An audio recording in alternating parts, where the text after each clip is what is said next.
Қай жағдайымыз қалай? Көңіл күйіміз қалай? Бүгінгі сабаққа жақсы бір көңіл күймен келді деп ойлаймын сіздерді. Отырайық. Біз алдыңғы сабақта Захар Ахтановтың күй аңыз әңгімесін өткен болатынбыз, яғни сол автордың шығармашылығымен, сол күй аңыз әңгімесінің мазмұнымен бәрімен танысқан болатынбыз, Үйге берген тапсырма қандай? Күй құдіреті тақырыбына эссе жазып беру, Кім дайын? Мына топтан оқи қойыңыз.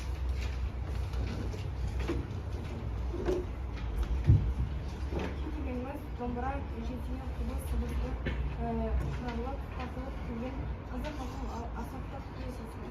Күй домбырасын атырауымыз да сыпат жүріп жатқан мұра болып табылады. Бұл мұра ғасырда ғасырлар жетіп гүлденіп халықпен бірге дамып қалыптасып отырады. Бұрынғы заманда ата-бабаларымыз ырымдап әрбір келе жатқан жерінен күй шығарып, мысалы бұрында жазық далада жүрген адам жүрмейтін жерлерде жандар әңгімесі.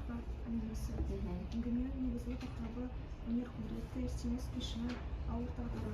Шығармада күйші естемес пен жас жігіт Оразымбектің жолдағы әңгімесі мен басынан кешкен оқиғасы туралы баяндалады. Күйші естемес пен оның жанында жүрген жас жігіт Оразымбек екеуі жол жүріп бара жатып жолаушылар Несіпқұлпан тауының баурайындағы жалғыз қараша үйде тоқтайды.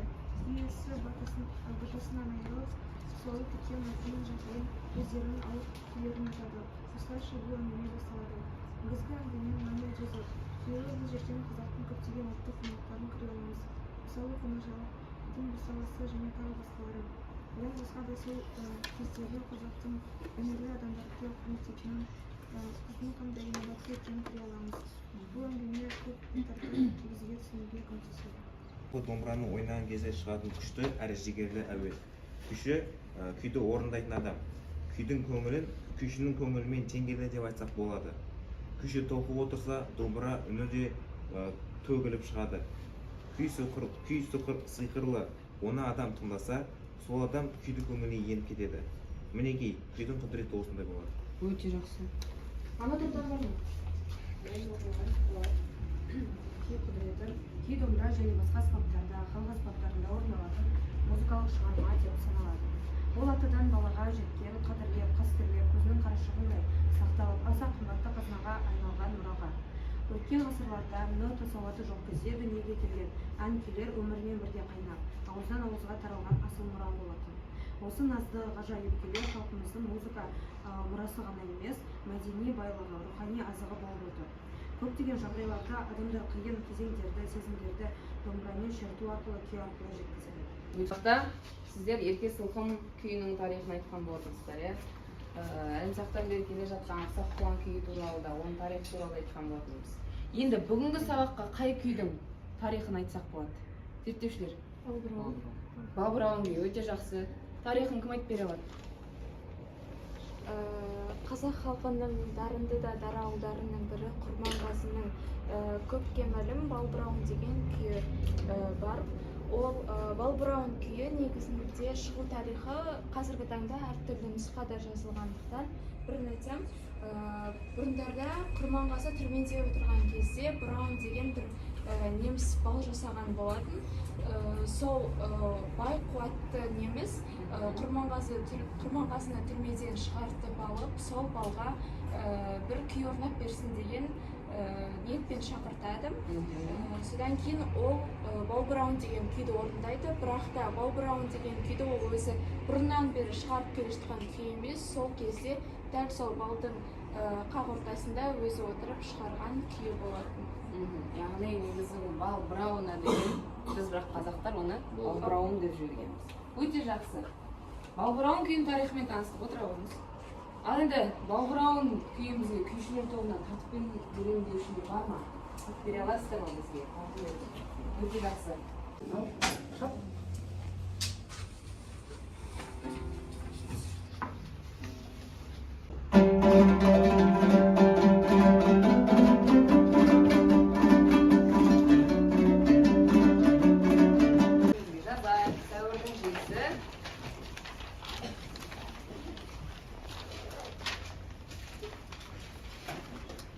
Тахау Яқтанов күй аңызы әңгімесі көркемдік ерекшелігі.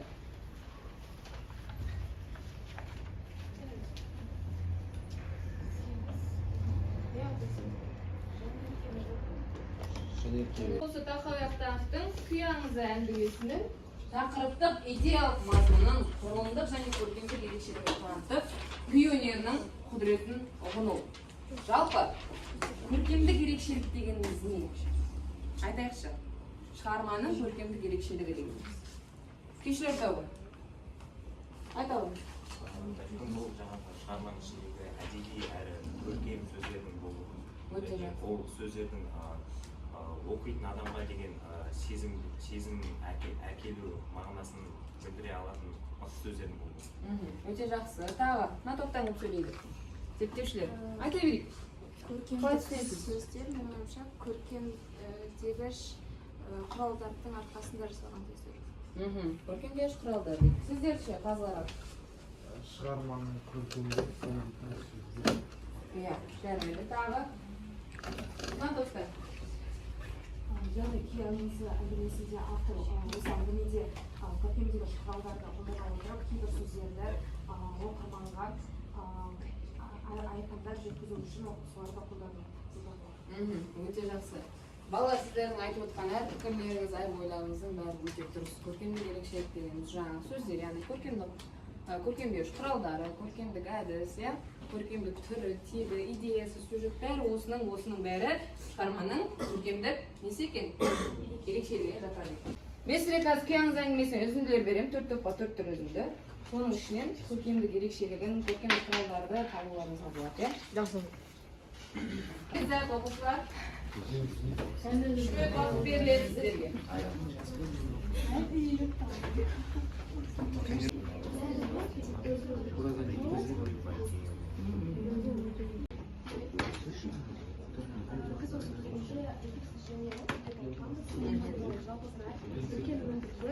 Жалғыз қалған адам, ірі тұлға, құраған ағаш.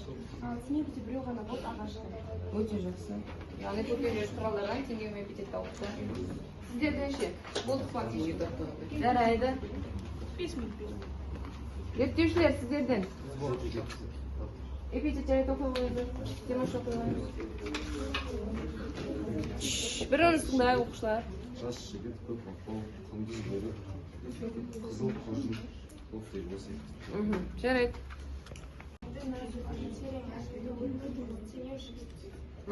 Өте жақсы. Сіздер ғана қалдыңыздар, күйшілер. Оқпа? Күйшілер. А вы жазу қандай болады? Және оқыған үшін. Эпитетті тақтық, эпитет бізде майысқан қыз, сағым ағасы, күйші күнілі, естемес қиялы, тіршілік дірілі, үлкен көз күй ұрғағы, жас бота және зарлы үні. Ал теңеу бізде шақырғандай, тақырдай, теңселгендей, ботадай жүгіргендей. Үйірғанын қайда жатқызыңыз? Үйірғанын кесіліп қалайды. Бір қате. Қандай дейіз ба?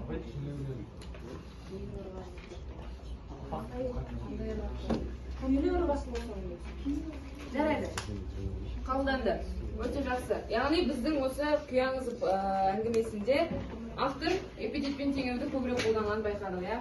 Жарайды. Бірінші тапсырмамен өте жақсы.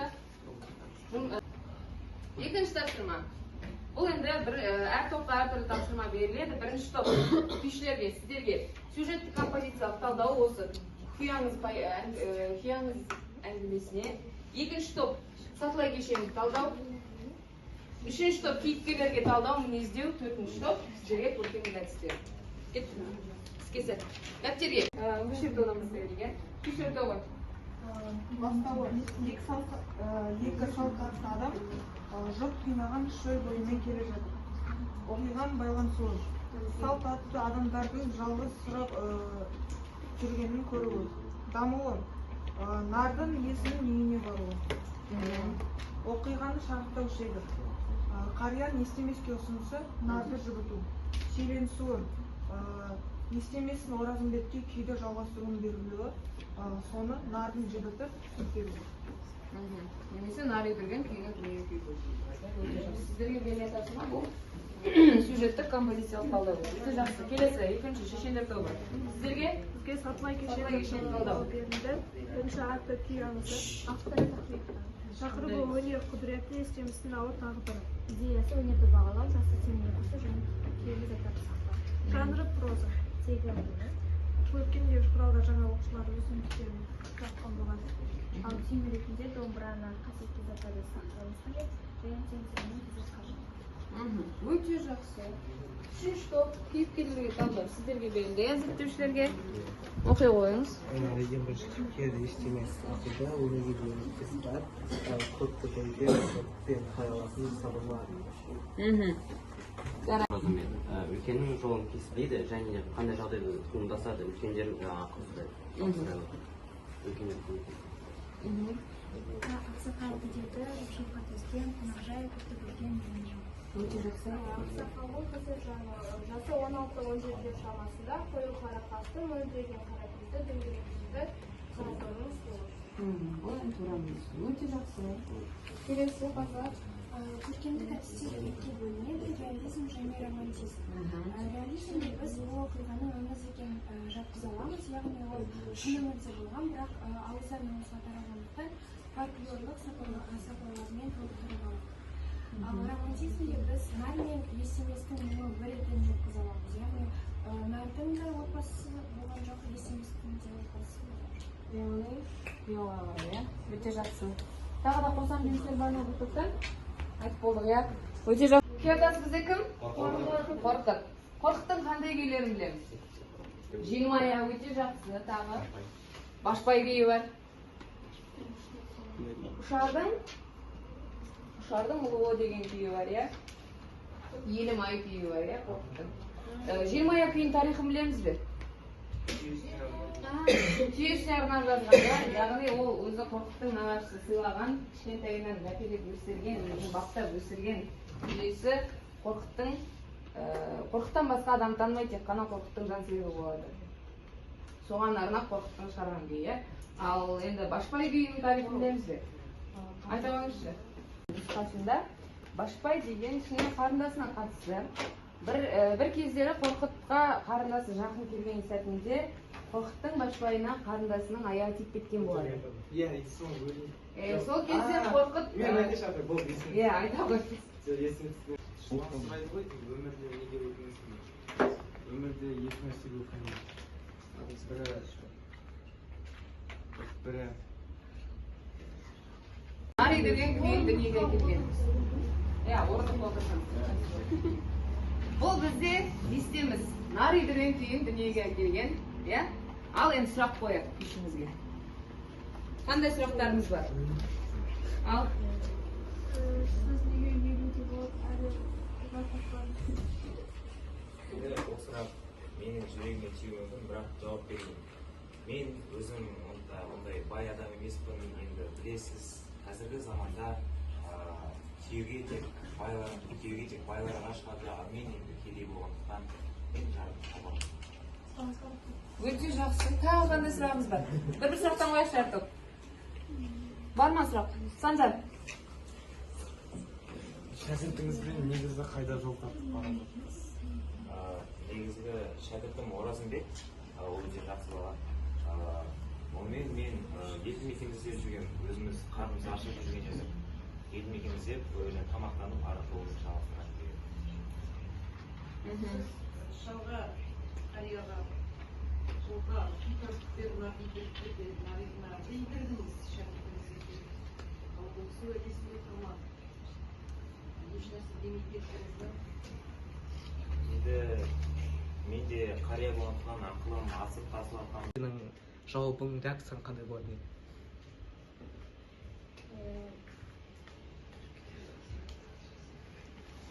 Егер мен жоқ дейтін болсам, ол енді бір мәдениетсіздігімнің белгісі болар. Оған қоса ол кезеңдерде қазақтан әрбір қыздан я жоқ деген, яғни жоқ деген жауап бітпейді, бәрібір де я деген сөз. Жарайды. Аяқтайық. Осымен жаңыл кейіпкерімізге көп рахмет. Келесі бізде қария. Төртінші топ. Қазылар тобынан. Қарияға сұрақтарыңызды дайындап отырайық.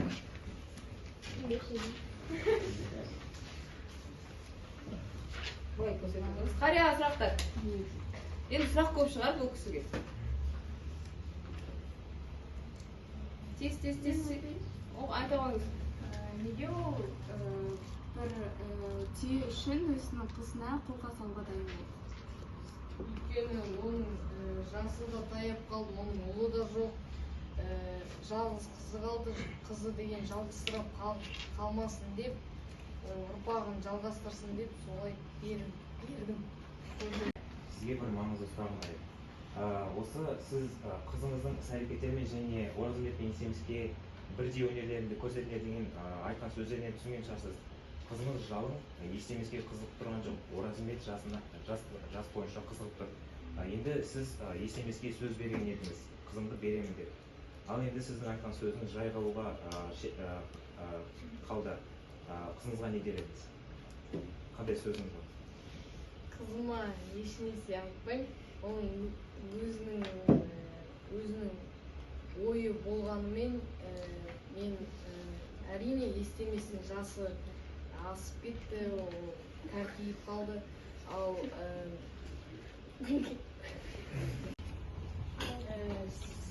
сіз Естемес сияқты үйленбей жүре беріп сол қызды алдыңыз, бірақ сізде үй жоқ, еш нәрсе жоқ, ол қызды қалай асырайсыз? Жарайды, қалай асырайсыз? Кесі жоқ дейді.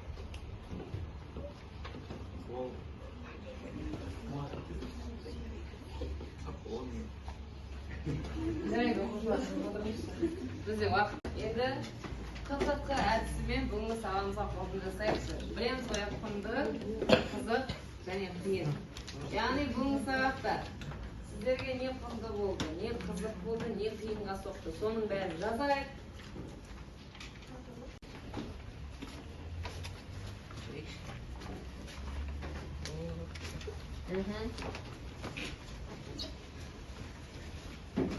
Өте жақсы. Тағы.